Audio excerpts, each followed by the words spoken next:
Hello students, welcome to my class. आज फिर से हम लोग एक नए टॉपिक के साथ उपस्थित हैं, जिसका नाम है इंडियन एजुकेशन एरा। जैसे कि हम लोग पेपर 2 से कंटेम्प्रेरी इंडियन एजुकेशन से जो आप लोग का पोर्शन था उसमें ये इंडियन एजुकेशन एरा के संदर्भ में ये टेस्ट था। तो आज इसी के बारे में ये टॉपिक हमने सिलेक्ट किया है और हम ये बता देना चाहेंगे कि after independence and before independence Indian education era किस तरह से भारत में रहा, अपने परचम में कामयाब रहा। तो इसी के संदर्भ में आज हम लोग इस वीडियो के माध्यम से बात करेंगे। जैसा कि आप लोग देख पा रहे हैं कि प्राचीन भारतीय शिक्षा जो स्टार्टिंग उसका ड्यूरेशन हम लोग देख पा रहे हैं 2500 ईस्वी पूर्व से 1200 ईस्वी तक, यानी कि ईसा पूर्व आप लोग समझ रहे हैं कि बिफोर क्रिस्ट एरा से 1200 ईस्वी तक का ड्यूरेशन जो था वो प्राचीन भारतीय शिक्षा का था।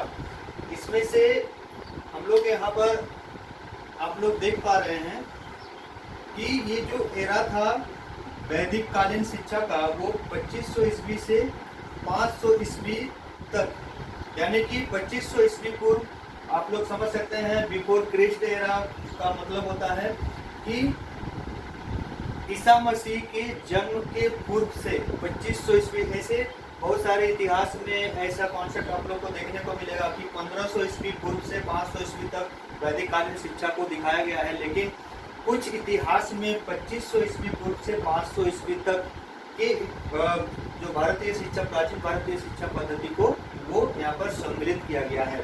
इसमें से कुछ यहाँ पर हड़प्पा सभ्यता कालीन जो शिक्षा व्यवस्था है उसको भी कहीं ना कहीं उजागर किया गया है। इसके बाद हम लोग देख सकते हैं एंशिएंट एजुकेशन सिस्टम में एजुकेशन में यहाँ पर बौद्धकालीन बुद्धिज्म एजुकेशन का जो ड्यूरेशन था वो है 500 ईस्वी पूर्व से 1200 ईस्वी तक का जो ये सेशन था वो ये दोनों ही कहीं ना कहीं प्राचीन भारतीय शिक्षा के जो कालक्रम है उसको दर्शाते हैं। इसके बाद हम लोग देख सकते हैं वैदिक कालीन शिक्षा को दो रूपों में बांटा गया है। पहला पूर्व वैदिक कालीन और दूसरा उत्तर वैदिक कालीन शिक्षा। तो ये जो कॉन्सेप्ट था पहला हम लोग इसको समझ पा रहे हैं कि प्राचीन भारतीय शिक्षा पद्धति 2500 ईस्वी पूर्व से 1200 ईस्वी तक का जो कालक्रम है उसको कहीं ना कहीं दर्शाने में कामयाब होता है। दूसरा हम लोग बात करते हैं मध्यकालीन भारतीय शिक्षा, मेडिवल इंडियन एजुकेशन, जो कि हम बता चुके हैं आप लोग को पहले भी, मुस्लिम शिक्षा के नाम से इसे जानते हैं हम लोग। तो इसका जो काल है 1200 ईस्वी से 1700 ईस्वी तक के, जो औरंगजेब की मृत्यु के साथ ही मुस्लिम शिक्षा का जो प्रादुर्भाव है वो कहीं ना कहीं समाप्त हो जाता है। तो इसका जो कालक्रम हम लोग देख पा रहे हैं वो 1200 ईस्वी से 1700 ईस्वी तक। इसमें से इसको भी दो कैटेगराइजेशन में बांटा गया है।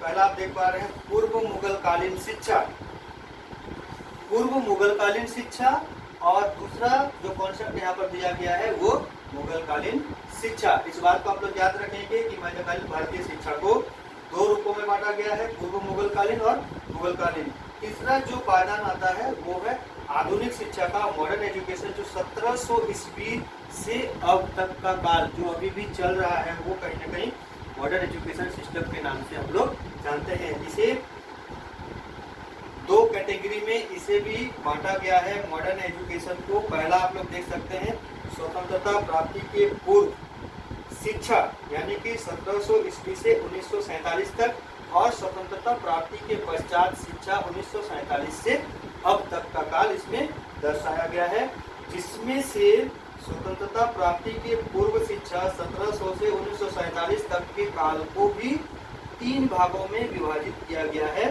पहला आप लोग देख सकते हैं ईसाई मिशनरी कालीन शिक्षा, दूसरा आप लोग देख सकते हैं ईस्ट इंडिया कंपनी कालीन शिक्षा 1700 ईस्वी से 1858 ईस्वी तक। ये काल आप लोग याद रखेंगे, कहीं भी क्वेश्चन में पूछा जाता है कि ईस्ट इंडिया कंपनी का जो एजुकेशन भारत में एजुकेशन कब तक इन लोग की शिक्षा प्रक्रिया चली, वो है 1700 से 1858 तक। तीसरा पायदान में आता है ब्रिटिश कालीन शिक्षा, जिसमें नवंबर 1858 ईस्वी से 1947 ईस्वी तक के काल को ब्रिटिश कालीन शिक्षा के नाम से हम लोग जानते हैं। तो ये आप लोग का जो पोर्शन है पेपर 2 से रिलेटेड था, इसी के लिए ये वीडियो को हमने ये टॉपिक सिलेक्ट किया। उम्मीद है आप लोगों को जो भारतीय एजुकेशन जो कालखंड है वो इस वीडियो के माध्यम से आप लोग बेहतर इस माध्यम से समझ पाएंगे। तो इस वीडियो के साथ इतना ही।